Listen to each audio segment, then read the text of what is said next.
तो hello friends, कैसे हैं आप लोग। आई होप कि आप लोग बढ़िया होंगे, स्वस्थ होंगे, मस्त होंगे और पढ़ाई को सीरियसली से कर रहे होंगे। ठीक है, चलिए अब हम ब्लड का पार्ट 2 देखते हैं। ब्लड का पार्ट 2 देखते हैं। ठीक है, ब्लड को जो है दो पार्ट में बांटा गया। कौन कौन सा? पहला आपका है प्लाज्मा, पहला है प्लाज्मा, दूसरा है फॉर्म्ड एलिमेंट।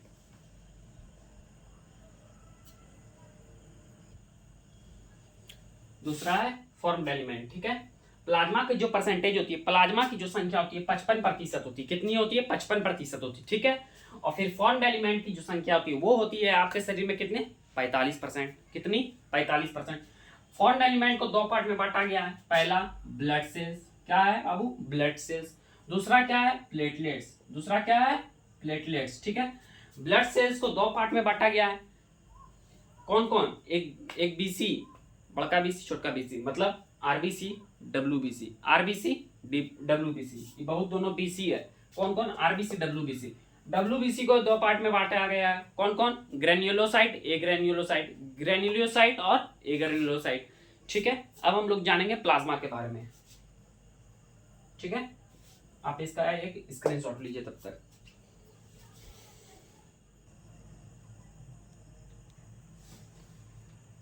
अब हम लोग समझते प्लाज्मा के बारे में। प्लाज्मा में क्या होता है? प्लाज्मा कितना प्रतिशत होता है? 55%। और इसके अंदर क्या क्या होती है? प्लाज्मा में जो वाटर की संख्या होती है, प्लाज्मा में क्या क्या प्रेजेंट होता है? वाटर और proteins, ions, gas, nutrients, excretory products और हार्मोन, इतनी चीजें इसमें क्या होती है? प्रेजेंट होती है। अगर हम वाटर की संख्या की बात करें तो 90 से 92% हमारे शरीर में प्लाज्मा में क्या होती है? जल मौजूद होती है। ठीक है, और प्रोटीन्स, प्रोटीन्स इसमें तीन पार्ट के होते हैं: एल्ब्यूमिन, ग्लोबुलिन, प्रोथ्रोम्बिन, ठीक है, और फाइब्रिनोजिन। एल्ब्यूमिन, ग्लोबुलिन और प्रोथ्रोम्बिन और फाइब्रिनोजिन। प्रोथ्रोम्बिन और फाइब्रिनोजिन क्या किसमें हेल्प करती है? Help in blood clotting, help in blood clotting. रक्त को थक्का बनाने में कौन मदद करती है? प्रोथ्रोम्बिन और फाइब्रिनोजिन।